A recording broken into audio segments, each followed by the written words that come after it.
سراج صاحب بہت شکریہ. آئی ایم شیور آپ ہمیں سن بھی پا رہے ہوں گے صحیح طرح سے. ہمارے ساتھ دیگر ایکسپرٹس بھی موجود ہیں. تو سر کیا فیصلہ ہوا؟ میں اسٹریٹ آتا ہوں اسی سوال پہ. آپ نے ایک اچھا پرفارم کیا الیکشن میں, مبارکباد اس کے لیے. فیصلہ کیا ہوا سر؟ وفاق میں کس کو سپورٹ کرنی ہے؟ کے پی کے میں کیا صورتحال ہوگی؟ ڈیسائیڈ ہو چکا ہے سر سب؟ اگر آپ مجھ سے پوچھ رہے ہیں جی تو نتائج کلیئر نہیں ہے, اور ہمارا ڈیمانڈ ہے کہ ایک شفاف الیکشن کے لیے اس نظام کو بہتر بنایا جائے. آج میں نے پریس کانفرنس کی, اس میں تو میں نے یہ ڈیمانڈ کیا کہ اس الیکشن کمشنر کو استعفیٰ دینا چاہیے, اس لیے کہ گلی گلی کوچے کوچے میں ہر کوئی کہتا ہے کہ الیکشن تو شفاف ہوا نہیں, اور جب ایک جعلی الیکشن کے نتیجے میں ایک جعلی حکومت بن جائے تو کیا ڈیلیور کرے گی دنیا, اس کو کیا اہمیت دے گی. تو پہلی بات تو یہ ہے کہ اس پر بہت زیادہ پاکستانیوں کو افسوس ہے کہ ماضی کی طرح یہ الیکشن بھی داغدار ہو گیا, اور جس طرح ماضی میں ہوا ہے یہ الیکشن بھی اس کا تسلسل ہے. اچھا, آپ کراچی میں سیاض صاحب معذرت کے ساتھ آپ کراچی میں دھرنے کا بھی اعلان کر دیا ہے جماعت اسلامی نے, وہ دیں گے. ہاں, آپ کیا سمجھتے ہیں اگر آپ کہتے ہیں دھاندلی ہوئی ہے, دھاندلی اگر ہوئی ہے تو اس کا سب سے بڑا بینیفیشری آپ کس جماعت کو سمجھ رہے ہیں؟ ظاہر ہے اس میں کیا شک ہے کہ یہاں مسلم لیگ کو فائدہ پہنچایا گیا, کراچی میں ایم کیو ایم کو فائدہ پہنچایا گیا. تو یہی دو جماعت اس وقت بینیفیشریز ہے, لیکن یہ جو عارضی فائدہ ہے نا, یہ خوشی, یہ بہت کم ٹائم کے لیے ہے, اور آپ دیکھیں گے کہ چند دن بعد ان سب کو افسوس ہوگا. کے پی کے میں بھی کہہ رہے ہیں دھاندلی ہوئی ہے. میں اس کر رہا ہوں کہ کے پی کے میں سراج الحق صاحب, اجمل جامی عرض کر رہا ہوں, کیا کے پی کے میں بھی دھاندلی کی شکایت ہے آپ کو؟ دیکھیے, جو الیکشن کمیشن کے انتظامات تھے اس پر سب لوگ پریشان ہیں. بر وقت شروع نہیں ہوا, سسٹم کو بند کیا, انٹرنیٹ کو, موبائل کو, پھر فارم 45 پر وقت نہیں دیے گئے, اور آج بھی چاروں طرف ایک شور شرابہ ہے الیکشن کمیشن کی اس کارکردگی پر. سراج الحق صاحب, ایک اہم سوال کا جواب دیجیے گا. اگر آپ کا ووٹ ڈیسیژن میکنگ میں آتا ہے تو کیا آپ شہباز شریف صاحب, زرداری صاحب اور کوalition کو وزارت عظمیٰ کے لیے ووٹ دیں گے یا پی ٹی آئی کے آزاد امیدواروں کو ووٹ دیں گے؟ ویسے میں آپ سے عرض کروں کہ آپ نے جن کا نام لیا ہے انہی کی وجہ سے یہ سسٹم ہمارے ملک پر اس وقت مصیبتوں کے بعد مصیبتیں آ رہی ہیں, تو ان کا ذمہ دار کوئی اور تو نہیں ہے, یہی لوگ ہیں جن کا نام آپ نے لیا.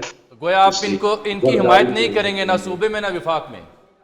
میں نہیں سمجھتا ہوں کہ یہ لوگ ایسے ہیں جن کی حکومت ابھی ہم نے ان کی حکومت دیکھی ہے. 16 مہینے تو ہو گئے. پی ڈی ایم کی حکومت آپ نے نہیں دیکھی ہے, اس سے پہلے کی حکومت آپ نے نہیں دیکھی ہے, اس لیے ہم اپوزیشن کا کردار ادا کریں گے. ہم جہاں اچھا, سراج الحق صاحب, اگر جاوید بات کر رہا ہوں. سراج صاحب, جو حالات ہیں کے پی میں مذہبی جماعتوں کا صفایا ہو گیا ہے, اور پی ٹی آئی کے جو پرو کینڈیڈیٹس ہیں ان کو لینڈ سلائیڈ وکٹری آلموسٹ ملی ہے. میرا پہلا سوال تو یہ ہے کہ کیا جو ریزلٹس آئے ہیں کے پی میں, جس طرح ایک جماعت نیشنل میں بھی اور صوبائی میں بھی گئی ہے, کیا آپ ان ریزلٹ سے مطمئن؟ اور دوسرا, کراچی کی طرف اگر میں جاتا ہوں تو میں نے چند دن پہلے الیکشن سے 2 دن پہلے وزٹ بھی کیا تھا کراچی, اور ادارہ نور الحق بھی گیا, اور آواز صاحب کی کمپین بھی دیکھی. وہ تو بڑے مطمئن تھے, اور جس طرح کمپین چلا رہے تھے, اور اسپیشلی جو کراچی میں بلدیاتی الیکشن میں پرفارمنس تھی جماعت اسلامی کی, وہ تو بڑے لوگوں سے بھی بات ہوئی کہ 4-5-6 سیٹیں تو نکل آئیں گی. اس کے باوجود کہ بلدیاتی الیکشن کیا ٹرانسلیٹ کیوں نہیں کر پائے نیشنل اسمبلی میں؟ کیا وجوہات تھیں جن کی وجہ سے جماعت اسلامی کو یہ سیٹ بیک ہوا؟ ویسے جب پی ٹی آئی کی حکومت تھی تو شہباز شریف صاحب میرے پاس آئے تھے, زرداری صاحب بھی آئے تھے. دونوں نے ہم سے تعاون مانگا کہ ہم عدم اعتماد لا رہے ہیں, آپ ہمارا ساتھ دیں. میں نے اس وقت بھی ان کو سمجھایا تھا کہ جلدی نہ کرے, آپ نے اگر عدم اعتماد لایا تو آپ عمران خان صاحب کو ایک سیاسی شہید بنائیں گے, اور شہید جو ہے وہ زندہ سے زیادہ طاقتور ہوتا ہے, اور یہی وجہ ہے کہ ان کو پورے ملک میں مظلومیت کا ایک زبردست ووٹ ملا ہے. خیبر پختونخوا میں بھی لوگوں نے ان کے مظلومیت کی بنیاد پر ووٹ کیا.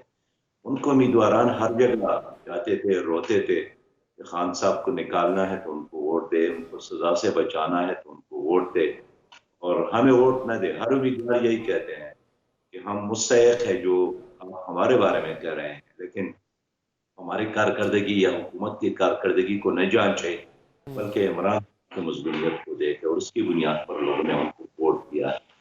رہی یہ بات کہ کراچی میں انتہا ظلم ہوا ہے.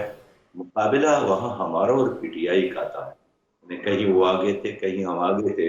ایسے میں انہوں نے ایم کیو ایم کو کہیں کونے سے نکال کر ایک نمبر پر لے آئے اور پہلے اور دوسرے نمبر کی پارٹیوں کو باٹم میں لے گئے.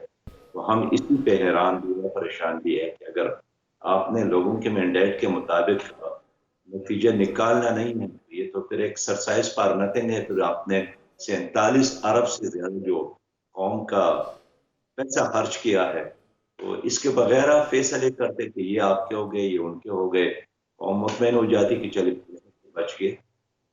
تو آپ اس سراج الحق قومی صاحب اسمبلی کو ایک سوال، اس قومی اسمبلی کو نیشنل لیڈر ہیں آپ، ایک جماعت کے امیر ہیں، اس سیٹ اپ کو یا اس آنے والی اسمبلی کو کتنا عرصہ چلتا دیکھ رہے ہیں آپ؟ اس کی مدت اتنے زیادہ الزامات ہیں، ہر کوئی الزام لگا رہا ہے، اس میں پی ایم ایل این بھی الزام لگا رہی ہے، پی ٹی آئی بھی، آپ بھی. تو یہ کتنی دیر آپ دیکھ رہے ہیں یہ اسمبلی چلے گی؟ دیکھیں، ایک میری خواہش ہے، ایک ریئلٹی. میری خواہش یہی تھی کہ اس الیکشن کے بعد پولرائزیشن کا خاتمہ ہو جائے، ایک مستحکم حکومت وجود میں آ جائے، عوام اس پر اعتماد کرے، وہ ڈیلیور کرے، اور مقامی اور بین الاقوامی سطح پر پاکستان کو مضبوط ہو جائے.